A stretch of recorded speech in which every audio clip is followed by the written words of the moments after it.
Welcome back to another vlog, and in today's video, refreshing ang gagawin natin sa ating mga plants, or refreshing. I-refresh natin yung mother plant ko na ipapakita sa inyo. Huy, bakit ka dyan umihi? Kakalinis ko lang.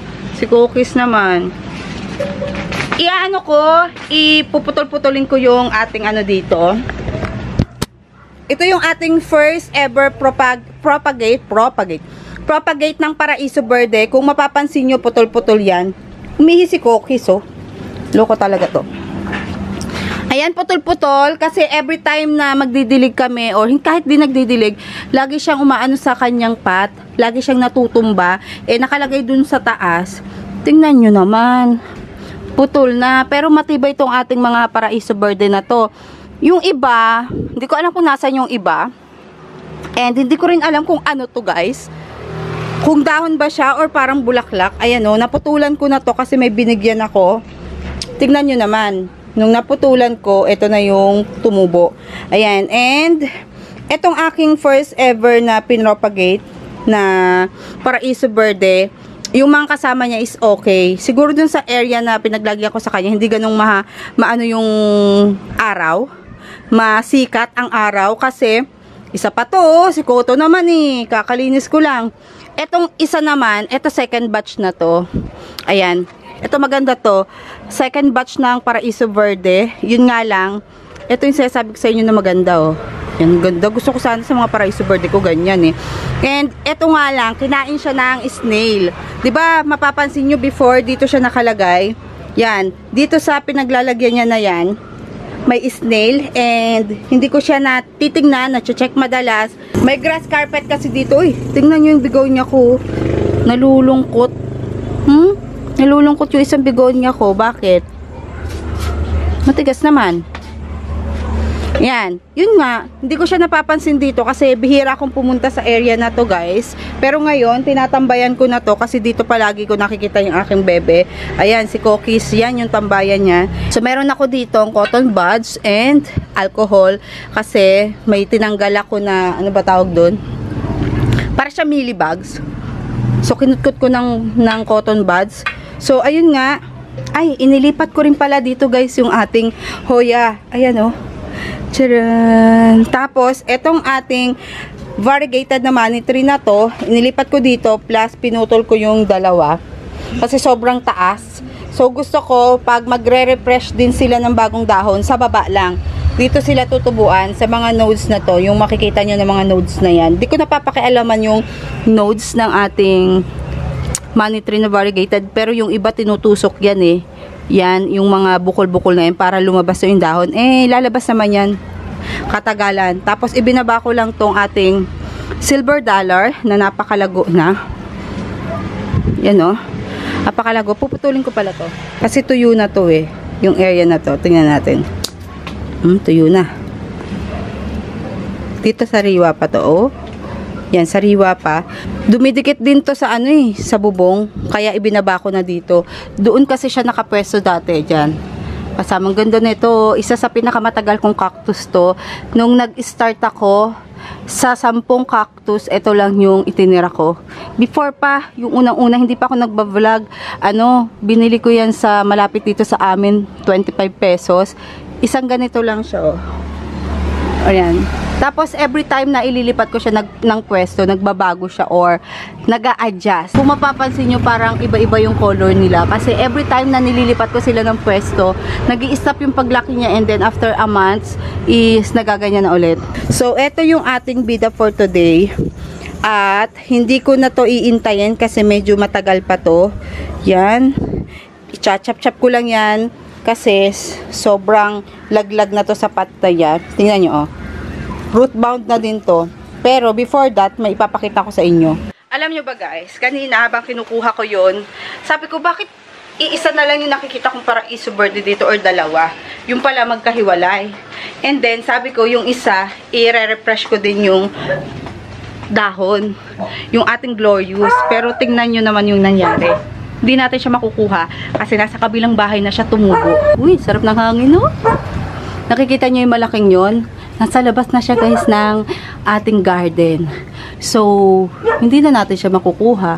Or, puputulin natin yan. Yan, yung malaking yan, yung heart na yan. Nasa labas po siya ng ating garden. Hindi ko alam kung mapapansin nyo ha. Pero at least, yung pinaka tubuan niya ng dahon nandito naman.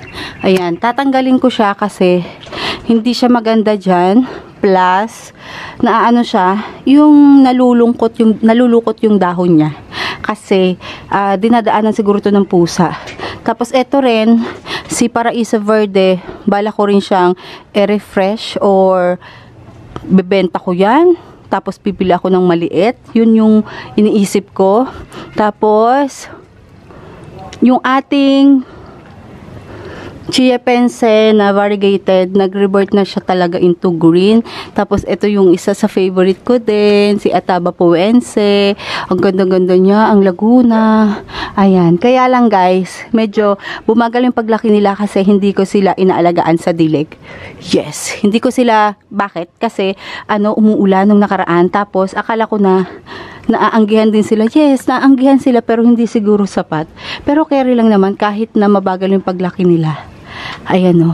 Tapos, ano pa ba? Ito pala, yung ating Paraiso Verde andito din. Actually, may pinagbigyan yata ako ng ibang mother plant ko ng Paraiso Verde. Hindi ko na matandaan kasi, siya, matagal na. Or, basta bigay lang ako ng bigay. Ito pa oh. Tingnan nyo. Gugupitin ko na naman to. Pero hindi ngayon kasi wala akong paglalagyan sa kanila. Tingnan nyo oh. Kaya yung ibang dahon na dadamay kasi, ayan pa oh, tingnan nyo. Nadamay na siya kasi sobrang bigat. Ano, apakabigat. Putol na pala siya. Hindi pa naman. Okay guys, dito na tayo. Pagpasensyaan nyo na yung damit ko, sobrang dumi. Tingnan nyo. Hindi kita sa sa video. Sobrang dumi kasi may ginagawa ko doon sa likod. And dumidikit ako sa mga plant truck. Ito pala. Ito, isa rin to sa pinakamatagal kong hoya. Isama na natin. Kasi, putol na pala siya. Ito oh. Putol na pala. Hindi na siya nakadikit sa lupa. Yung mga hoya na to, sayang. Buti hindi ito namamatay. Ito oh. Hindi siya namamatay. So, ang gagawin ko dito, i-refresh ko din yan. Or, papagandahin natin by cutting into, per node na lang. Ayan o, nakadikit na sila sa wall. Ayan. Ito naman ay si Hoya pubicalyx. Yan. Sa pagkakaalam ko matagal na to sa isang tabi. Hindi siya naaarawan doon. So, ang pangit ng kanyang pinaglalagyan. Etong gagawin natin, na pagre-refresh. Maraming klase ng pagre-refresh ng halaman. Minsan, yung iba binabago nila ng potting mix or niriripat nila. Or, pag mabago lumaki, nililipat nila ng pwesto. Yung iba naman is kinakat or pinopropagate, which is yun yung gagawin natin. Since yung tubo niya, hindi siya maganda, malalaki kasi yung kanyang laktaw siya or malalaki yung kanyang spaces dito. Hindi katulad nung isang na pinakita sa inyo kanina nung isang Paraiso Verde ko is maganda yung tubo niya. So, paano ko siya napaganda ng ganon? Kasi, yung pinaka-mother plant talaga nila, naalala ko na, yung mother plant pala nito is namatay. Hinahanap ko kasi, sabi ko, may pinagbigyan ba ako nun? Alam ko wala kako, kasi hindi ako nagbibigay ng mother plant na Paraiso Verde. Pag pinropagate ko, tumubo, yun binibigay ko. Pero yung mahaba na talaga, hindi ako nagbibigay. Ngayon ko lang naalala, namatay nga pala yung mother plant nito na hindi ko alam kung bakit. Buti na lang before siya namatay, may na-propagate ako ng 3. Tapos lahat yun okay. Tapos after no, nag-propagate ulit ako ng 2, which is okay din. Pero napamigay ko na yon. Nagtira lang ako ng isa dun sa huling kinat ko, which is okay siya, maganda. And magaganda yung spaces ng dahon niya. Yung pinakita ko sa inyo kanina, ito oh. Kung mapapansin nyo yung space ng dahon niya is maganda. Or dikit-dikit din. Tapos yung kanyang variegation is maganda din. Yan.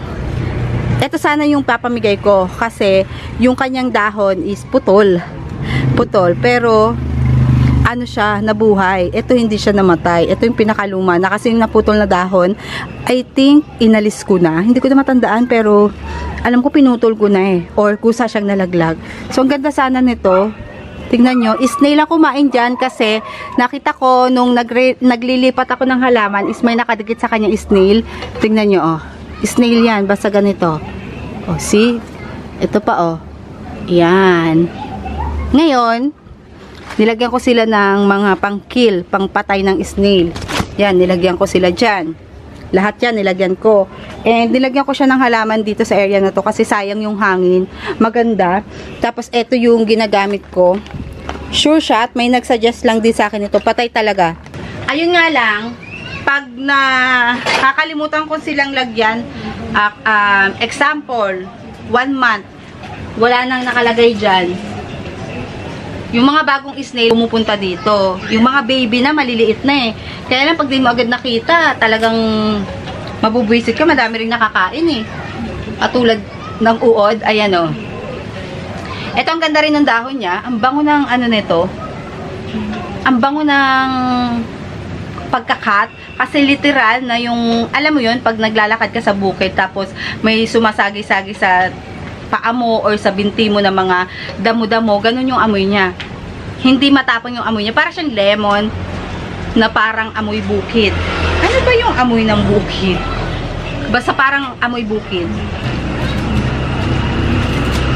Oh. Nakadikit na siya.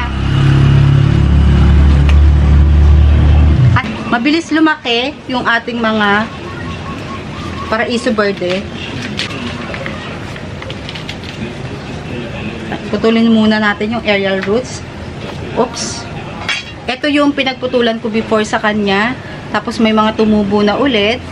So, putulin na natin ng diretsuhan.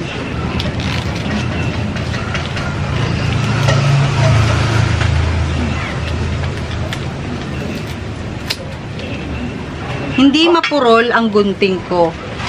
Matigas lang talaga kasi kahoy na siya. Parang kahoy na style na ito eh. Ito, hahatiin ko pa siya. O, hindi na. Pwede na ganyan. Sayang space.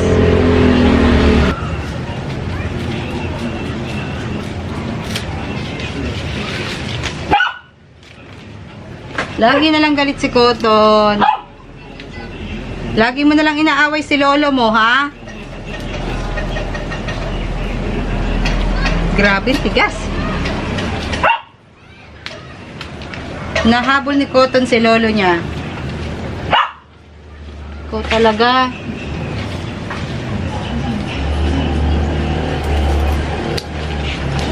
Eto guys, mabubuhay pa to ha. Ano ko lang, pinutol ko lang. Walang problem sa ugat o hindi nagro-root-rot itong ating paraiso verde na to. Sadyang mabigat na lang talaga yung kanyang mga dahon. Kaya dito ko siya ilalagay. Lagi ko siya hinaharangan. Ayan o. Ito na lang. Nagtira na lang ako ng isa. Meron dito isang node. Diyan tutubo yung bagong dahon na lalabas. Dito muna yan. Tapos i-leave muna natin siya ng mga 20 to 30 minutes para lang matuyo yung sugat na pinagkata natin. Kasi wala akong mailagay eh. Wala yung mga ano ko, dieting. Kakat ko rin. Ito, iba yung pagkakat nito. Parang dapat ano siya, for example, ito yung kanyang taas. Ayan, yung isa yung taas niya. Ito na, anuhan ko lang to. Dapat, yung baba niya, mahaba yung aanuhin mo, yung gugupitin mo. Tapos, yung nasa ibabaw, wala. Pudpurin mo or mag-leave ka lang ng mga half inch dyan. Kita nyo ba? Ayan o. Pinudpud ko or nagtira lang ko ng half inch dyan. Tapos, ito, itutusok natin siya sa pat nang nakalabas. Parang ganyan siya o. Ito, kunwari yung cup na paglalagyan sa kanya. Tapos, nakaganyan lang siya, nakalabas. Tingnan nyo o. Diba, meron ditong, ayan, ito sa ibabaw. Ano ko to, ikakat. Oh, yan. Tapos, etong baba na yan, yung mga, kumbaga sa philodendron, di ba may mga aerial roots? Yung aerial roots na yun, yun yung ilalagay mo sa lupa And ito kasi, iba yung aerial roots niya. Minsan, itong stem niya, wala siyang aerial roots or hindi pa lumalabas yung aerial roots ng mga hoya. Pwede yan kahit na ano lang. Teka lang matured na kasi to kaya hindi ko na kayo mapakitaan nung talagang walang aerial roots Ito kunwari lang sample. Ayan, sample, walang aerial roots yung kanyang stem. Ayan. Pag ano siya, itinanim natin, dito lalabas pa rin yung ugat niya. Yung mga hoya natin, may difference sila sa ibang halaman. Hindi nodes yung basehan ng pagtatanim. Tama ba? Kasi yun yung mga napapanood ko and nakapag-propagate na rin ako neto. Ang nakalubog, yung stem, yung dinadaanan ng aerial roots, pero yung nodes nakalabas sapat. Ganon. Tama ba explanation ko? Yan Yan, ganyan. Gugupitin ko lang to kasi medyo mahaba. And then, hindi ko na ipapakita sa inyo yung pagtatanim niyan. Kasi, masyadong mahaba yung video natin. Ayan, mahaba na nga. Tapos, naaawa kasi ako dahil nakadikit na siya sa wall. Ayan. Nakadikit na siya sa wall. So, wala na siyang nutrients kasi hindi pala siya hindi pala siya nakatanim na sa lupa.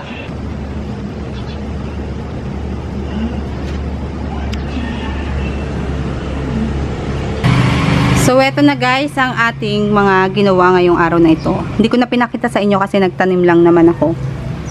And then, etong mga hoya na to, pinagsama-sama ko lang sa iisang cup para hindi naman siya matakaw sa space. Kasi, pag pinag-isa-isa natin yan per pot, puno agad yung sa garden. Malalaki pa yung dahon ng ating mga Paraiso Verde. So, etong mga to ay ilalagay ko lang sa gilid na dating mga pinaglagyan ng mga hoya natin na yan. And, ito yung ginamit ko, yung panghoya. Tapos, nagdagdag na lang ako ng, ano ba yung dinagdag ko? Konting vermicast para doon sa ating mga Paraiso Verde. And, idodouble pot ko rin sila. Kaya naman, ito yung pinaglagyan natin na paso, yung clear pot lang kasi para makikita natin yung roots na lalabas. And, malalaman natin na established na sila. Katulad din ng ibang mga tinanim natin dito.